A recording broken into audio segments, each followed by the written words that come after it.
Welcome into a beautiful Saturday afternoon here in Kansas City. Down the hall, we're joined by Josh Ritter with Jon Hart in TV Studio A. Been a long time coming. Josh out on tour in support of his newest album, Sermon on the Rocks. Going to be out at the Madrid tonight. And again, Josh Ritter down the hall right now, here only on the bridge with Jon Hart. We have Josh Ritter in for an in-studio today before the show tonight at the Madrid. Thanks for coming in. Well, thank you for having me. It's really a joy, and congratulations on Sermon on the Rocks, your 8th studio album. Thanks. It's just a really great listen. Thank you very much. You know, there are a couple things about the process of that album that I thought were really interesting. And one was that when you set out to make the record, you wanted to choose a producer who was essentially wherever you could throw a good party. Yeah. Well, I wanted to choose a studio for that, you know. I wanted to, I kind of conceived the record as my chance to have an adventure, and one of the places I wanted to go. And I spent, a few hours there every year or so, was New Orleans, a town I've played and had to leave over and over again, and so we set it up down there and spent 2 weeks down there and just had an incredible time. So the producer that you actually co-producer, Trina Shoemaker, Trina Shoemaker, yeah. Yeah, she's got some pretty good credentials. Yeah. She's like one of those.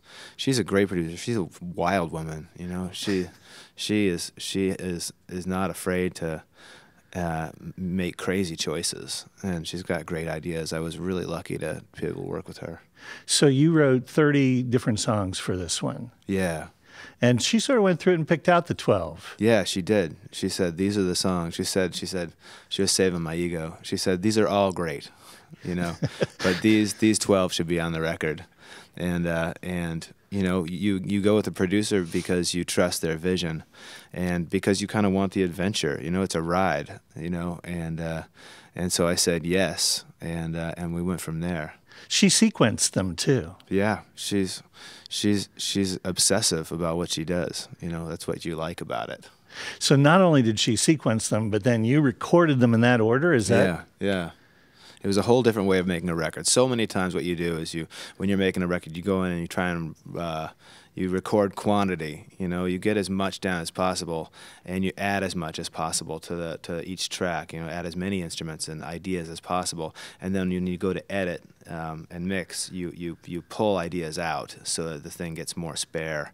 And in this way of doing it, she said, let's record the record so we can hear it as we're recording. We can know what kind of record we're making, and we only put on the stuff that was absolutely necessary. And we did about a song a day. We would rehearse and rehearse and rehearse, and then she'd essentially press the button and we'd play. And it was a really interesting and gratifying way of making a record. So did she talk about why she sequenced these songs? Was there a narrative thread she was looking for? We had a meld. We had a mind meld, me and her. And those choices were hers in part, and they were mine in part. They were. I think I want a record that kind of is like a show. There should be a narrative up and down. The record shouldn't drag. It should move along, and I think it should always end at the perfect moment. And it takes a lot of work to try and find that balance. You kind of put away the guitar for some of the songwriting, and I'm trying to imagine you working with MIDI. Yeah. Well, I'm not a technology person, and I don't know music theory. So when I find a sound that I like or a progression of chord that I like, I don't know about it, and so it's instantly more interesting to me, And so just sitting down with a computer and a keyboard I couldn't play was a great way of writing new songs. It was like you don't know what's going to come out. Well, I got to tell you, we just absolutely love the CD. We'd love to hear some music if we could. Sure, yeah. I'll do this one called Henrietta, Indiana.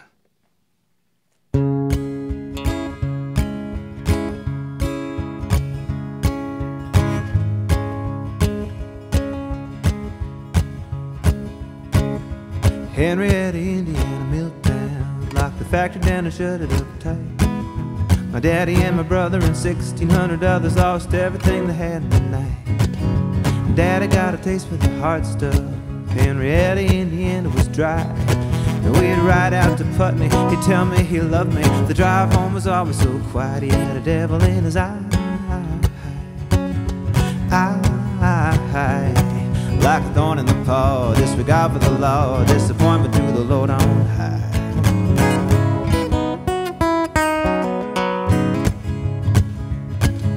My brother practiced preaching in the basement, perspiration on his face till I knew that something was missing. His spirit was willing, he could not believe it was true. And blessed be the poor, he said, your treasure is on high. But all of Henrietta, Indiana heard me hallelujah when I finally saw the devil in his eye. Saw the devil in his eye. Like a thorn in the paw, disregard for the law, disappointment to the Lord on high. And I was coming home late from a midnight to 8. The radio said that I need the plates. Left 3 men dead, made their escape by now. Said the sheriff, they'll be in the next state. Will we be able to catch them? Can they bring the dogs in? Can they call up the bureau? Do they have next to kin? Cameras came to our door. I opened it wide. They thought I was crying. It was something in my eye.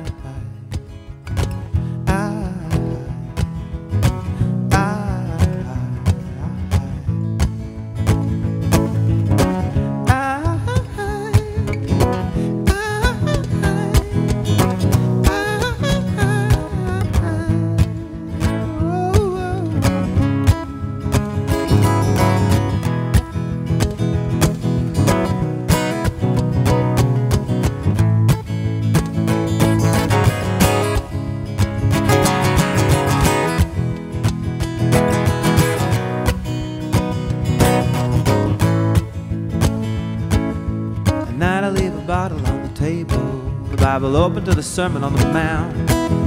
Blessed be the poor of Henrietta, Indiana, but happy are the ones who get out. I think I'll ride over to Putney. The store will be open till 12. The empty parking lot, the lights, the lonely kid, the register, I see it all clear as a bell. I got a devil in my eye. Like a thorn in the paw, disregard for the law, disappointment to the Lord on high.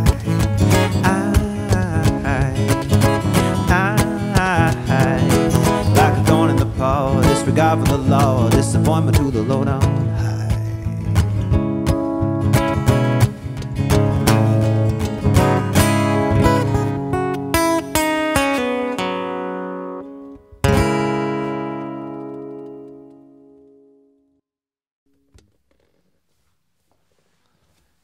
Josh Ritter's in our studios today here at the Bridge before he plays in Madrid tonight. That was great. Thank you.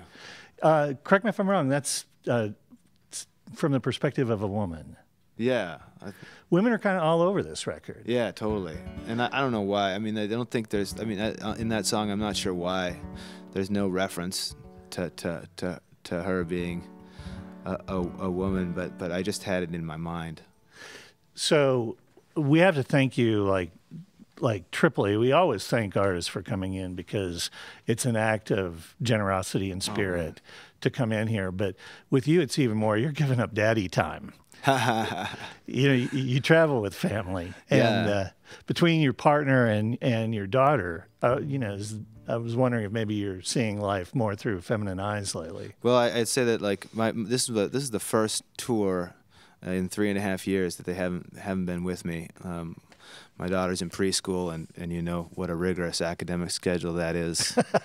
And but you know, I'd say that I have there's something that I want for my daughter, and I just want her to have the courage of her convictions, and to make the choices she makes, and to say the hell with anybody that thinks differently, you know. So I guess that's what I've been thinking about.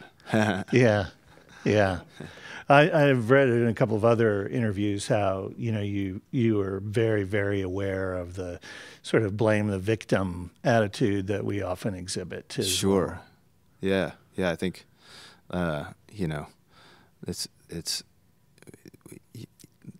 yeah, I can't say it any better. Yeah. Yeah, that's fine. You know, having a child. We talked about your shift over to MIDI, but just the way that you write songs because of the demands of having a child, it's taken you in a different way of creating, and you've actually felt pretty good about it. Yeah, you know, I have like, I have this idea in my head now of like, it used to be you'd have like 12 hours to just like hang out and think, you know, deep romantic thoughts and write them down in your special journal. And when you have a kid, you're that old way of doing things is gone. And now I think about it as like I have to hold that idea in my head. I get an idea, I hold it in my head, and I write it down when I have spare time, you know. So that idea is rolling around up there, just getting refined and turning kind of into a marble. And when you have that time to write it down, maybe it's just a verse. You can really stick a pin in your day and say like that's something I really did, and I did it with kind of obsession and inner joy, you know. You know, we so love your lyrics, but you just use the word joy, and I think that's one of the things that so separates you from me from other artists. Is I don't know anybody that performs with as much joy as you do. Well, I'm really lucky. Like when I go on stage, I think I'm a pretty shy person, but going on stage, for some reason it makes me really, really happy. You know, I have friends that are fantastic musicians and you know and great performers, but perform in such a different way. And for me, I just seem to, I feel myself like lighting up when I get to go on stage. I look forward to it my whole day.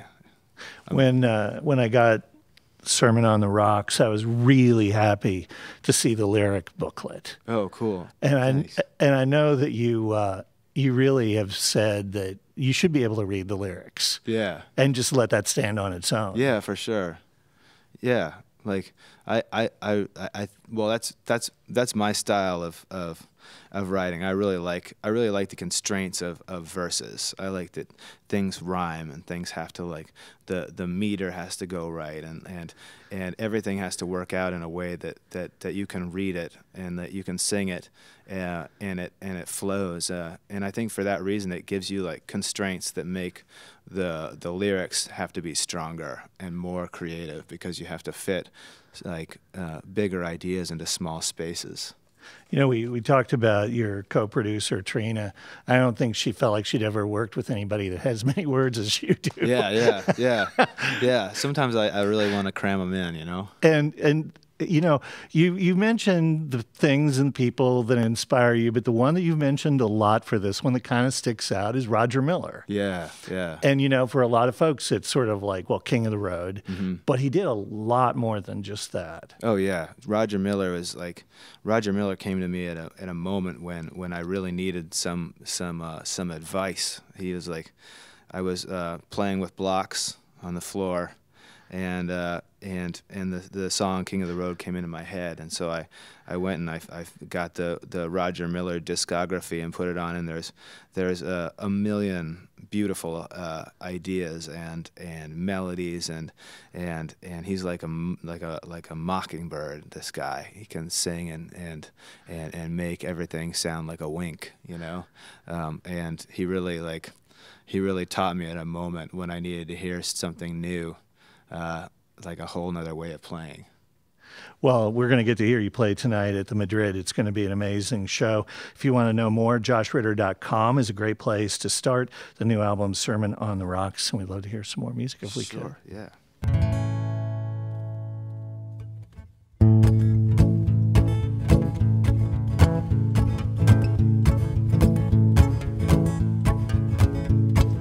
Mama got a look, you and got a little worried. Papa got a look, you and got a little worried. The pastor got a look, said you all better hurry. Send her off to a little Bible college in Missouri. Now you come back saying you know a little bit about every little thing they ever hoped you'd never figure out. Eve ate the apple 'cause the apple was sweet. Kinda got whatever, keep a girl from getting what she needs tonight. Getting ready to get down, getting ready to get down, getting ready to get down. Now people cross the street when you walk in their direction, talk between their teeth and throwing epithets, and the doctor thinks the devil must have got you by his senses. But to live the way you please doesn't sound like possession. It's 4 long years studying the Bible, infidels, Jezebel, Salomes, and Delilahs. Back off the bus in your own hometown. You didn't like me then, you probably won't like me now. But I'm getting ready to get down, getting ready to get down, getting ready to get down. And all the men of the country club, the ladies of the auxiliary, talk about love like it's apple pie and liberty. To really be a saint, you gotta really be a virgin, dry as a page of the King James Version. No la-las, no hell yes, no I can't wait. I gotta see you again, sis, turn the other cheek, take no chances. Jesus hates your high school dances.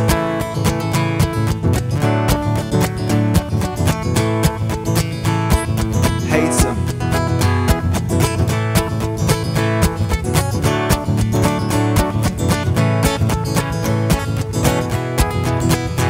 Said your soul needed saving, so they sent you off to Bible school. You knew a little more than they had heard was in the golden rule. Be good to everybody, be a strength to the weak, be a joy to the joyful, be the laughter and the grief, and give your love freely to whoever that you please. Don't let nobody tell you about who you ought to be. And when you get damned in the popular opinion, it's just another damn of the damns you're not giving. I'm getting ready to get down, getting ready to get down, getting ready to get down.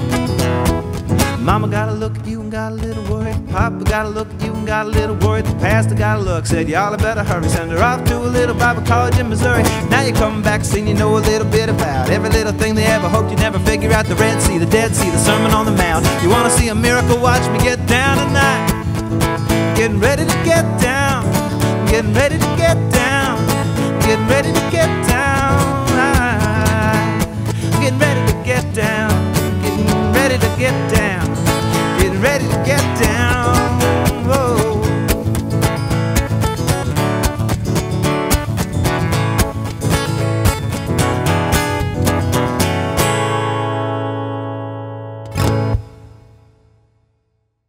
Thank you. That was just too much fun. Thanks a lot. Josh Ritter in our studios. We have a small studio audience here today. We bust them in from the Bible college. I spent a long time trying to decide whether or not I was going to do that to you.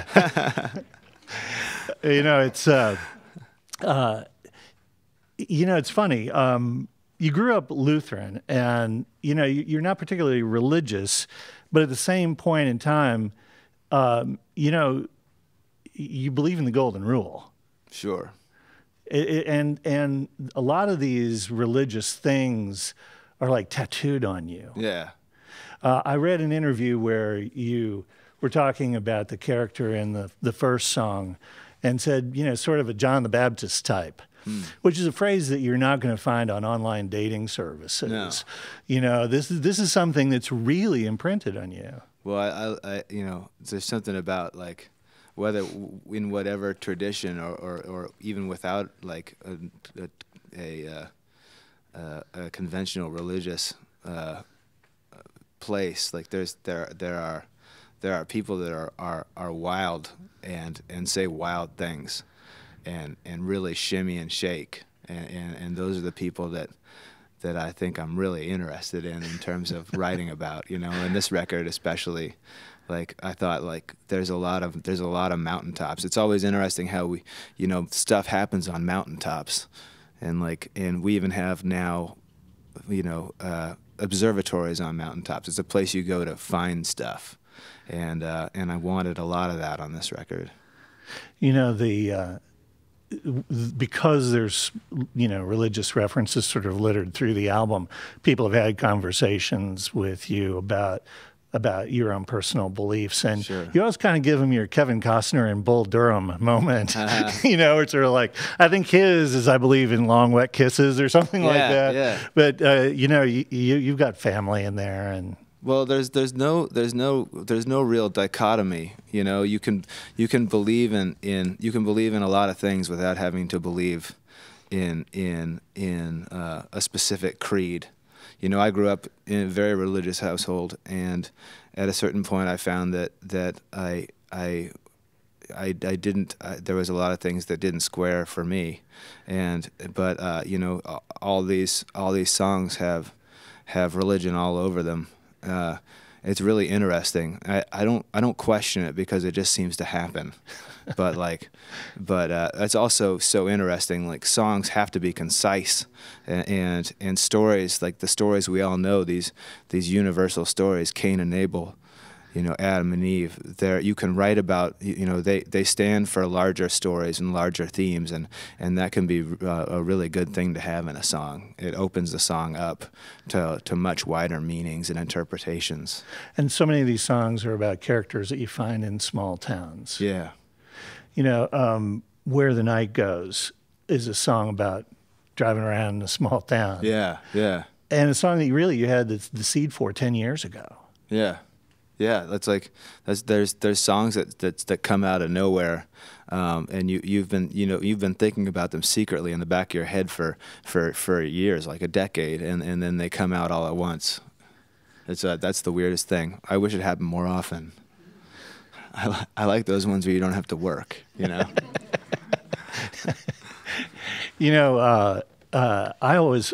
forgot to check with you. How many songs are we doing today?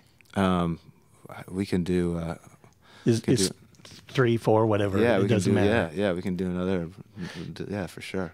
I just trying to figure out how to pace this all. Oh yeah. The thing there are a couple of things that I want to look into the future with you about.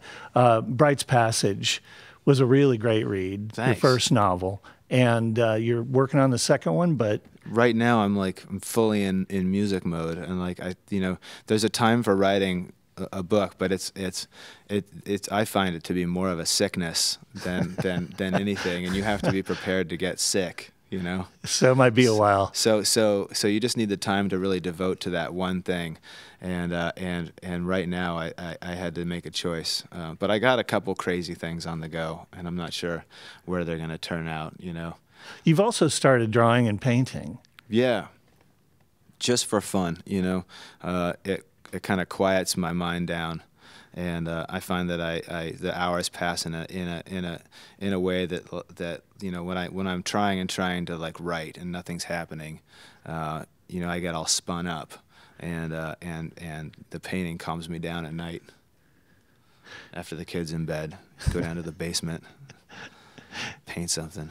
Yeah, you've even done stop motion of your own painting for one of your videos. Yeah. Yeah, I set up a big, huge canvas in the middle of a field at night, and I put some big lights around it, and I started painting and was painting at night, and it was really amazing. But then the lights brought in all these bugs. There was hundreds of thousands of bugs all around, and so I was painting and then running away and then coming back and painting a little bit.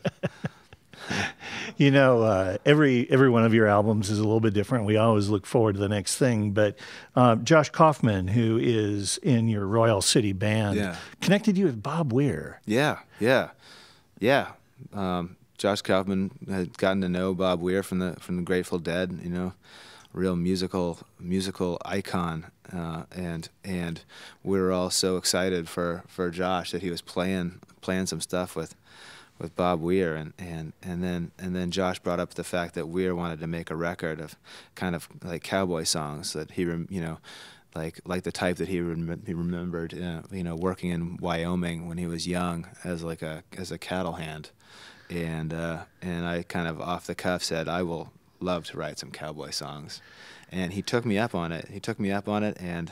And we made a whole record together. It's really, I think it's really good. I can't wait to hear it. Is there a plan for when they're going to release that? I know they're in that mode right now. It's been a long time since a studio record from Bob. Yeah, I think it's been a really long time, since '75 maybe. I don't know. I don't have a year on, but it's been a long time. Yeah. So this will be, I'm sure there'll be a lot of hoopla when it comes out. Yeah, I'm excited. It should be a lot of fun. We'd love to hear some more music. We've got Josh Ritter in the studio. He's going to play at the Madrid tonight. I'll do Where the Night Goes.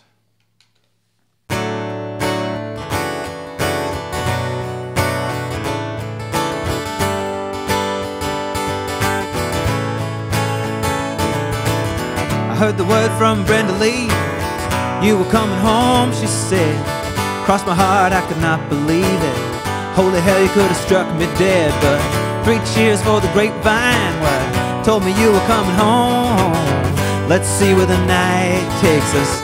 Let's see where the night goes.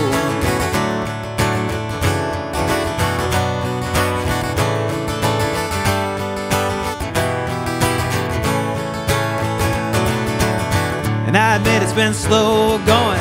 You pay your bills and still they own you. You know the way with best laid plans. This is me, it's who I am. I make the rounds and I pay my dues. Meet up with friends and I dream about you. It isn't much but it's still a lot. Sometimes, honey, I still get lost in those long nights. Old cars, back roads in the boneyard. See, drop the pedal like a holy roller. Sheriff of hell couldn't pull you over. Tough girl from a bad town, brought up not to stay down. Sweet tea, white lightning, breaking hearts and not minding. Come on in, it's so good to see. It's been so long, I know. Let's see where the night takes us. Let's see where the night goes.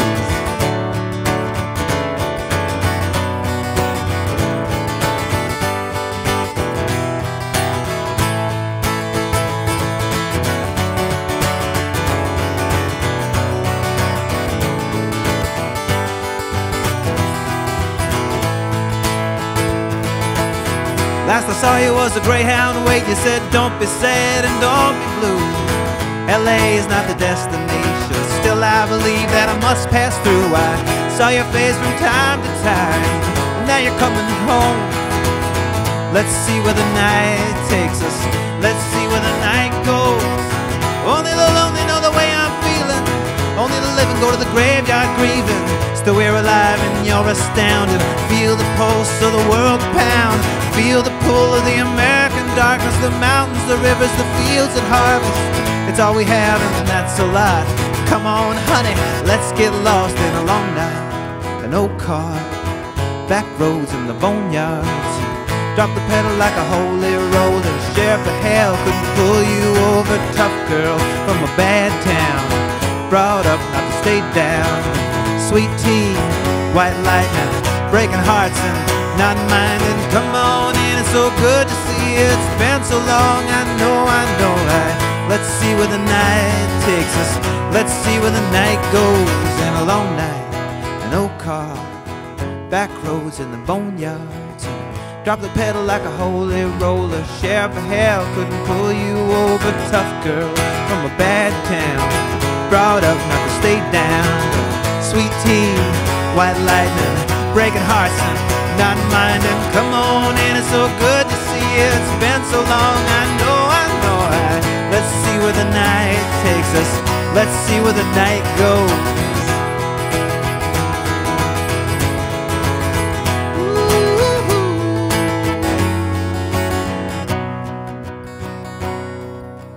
Long night, an old car, back roads in the boneyards.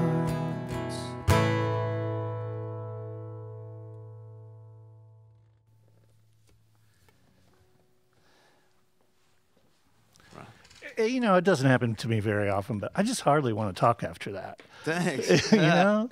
Awesome. I know you have your own process, and I know you have your own stories that spark these ideas. That, to me, as a listener, it feels like a companion piece to Kathleen. Yeah, I feel like it is. Yeah.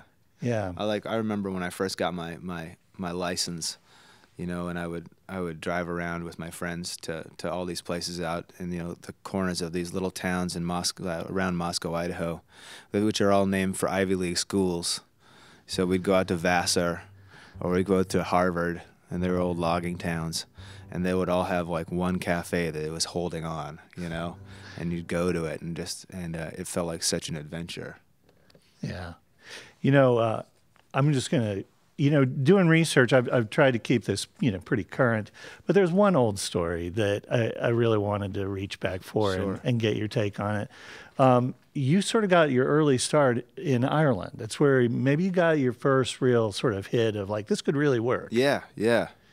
Like I was playing open mics in Boston, and I was temp working in Providence, Rhode Island at all kinds of stuff. Like I was a safety screener at an MRI facility, and I worked at the dump, and I worked in the basements of hospitals doing filing, which is really I should not have been in that position. And then I was going up each night and playing open mics, and I did that for a couple of years. And then one night, this guy walked in who was playing down the street. This guy named Glenn Hansard, and he invited me to Ireland to come and play. And I went from playing these little open mics to playing suddenly in front of, 800 people, and I didn't even have enough songs really for it at the time. And so I kept on going over. I started just going over 4 or 5 times a year, going over there and playing, and then coming back and temp working. And really, the experience over there kind of taught me a lot about how to perform, and a lot about the business, which I didn't know anything about. It was really. Plus, I got to play for like Irish people who are not afraid to tell you what they think. Even in the middle of a song, they'll tell you. First of all, just to amplify what you said, is there anybody on the face of the planet that's got a bigger soul than Glenn Hansard? Yeah, that guy's amazing. He is amazing. So one of these return trips to Ireland, and this is the dumb part of the story that I really want you to tell. You came across a Josh Ritter cover band. Yeah, they were great. They were. At the time, I had a band, but we weren't really we didn't really play together. We it was like operating a backhoe, at our shows. And then next door was this cover band, and they were playing some of my stuff, and they just were just amazing. Just played it so well. And I think it was maybe the first time when I saw what was possible, with a band, that we could sound that good. It seemed like a long ways away, but it was something else to see. So is the lead singer as good looking and charismatic as you? Better. Far better. Well, I'm going to see if I can't squeeze one more song out of you. Sure, I'll do. We were talking about Roger Miller. I'll do a Roger Miller song. Thank you guys for coming. By the way, this is awesome.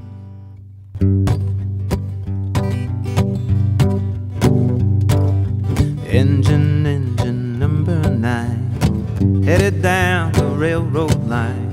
How much farther back did she get off? The old brown suitcase that she carried, I've looked for it everywhere. It just ain't there among the rest. And I'm a little upset, yes, tell me, engine number 9, headed down the railroad line. She said she got on in Baltimore.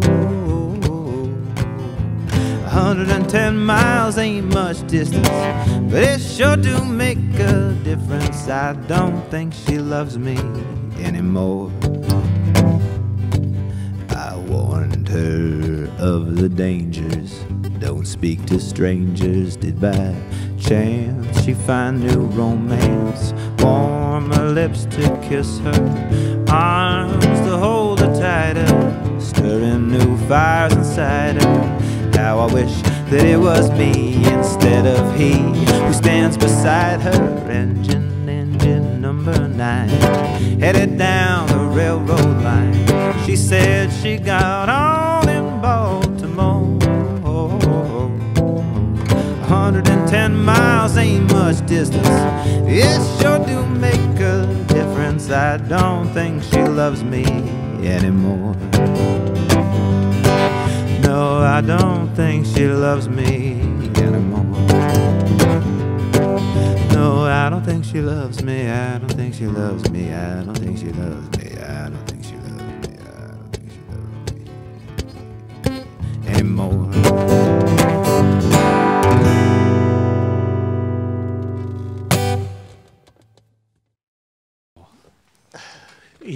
I miss Roger Miller. Yeah. He was something. Yeah. Yeah. Great. Yeah. Great. Well, I just want to thank you again. It's such an honor to have an artist of your caliber come in and spend a Saturday afternoon with us. And I hope everybody in Kansas City goes down and breaks down the doors and gets into that show tonight at the Madrid, because it's going to be so much fun. Well, thank you for having me here. This is really awesome, and it's so nice to be able to come in and play in a big, cool, beautiful room. It's awesome. Thank you. And, of course, tonight at the Madrid, Josh Ritter performing with great joy. You can find out more at joshritter.com. Sermon on the Rocks, the 8th studio album, is available now, and I'm sure it'll be at the merch table tonight. Yeah. Josh, thanks so much. Thank you so much for having me. Josh Ritter on the Bridge.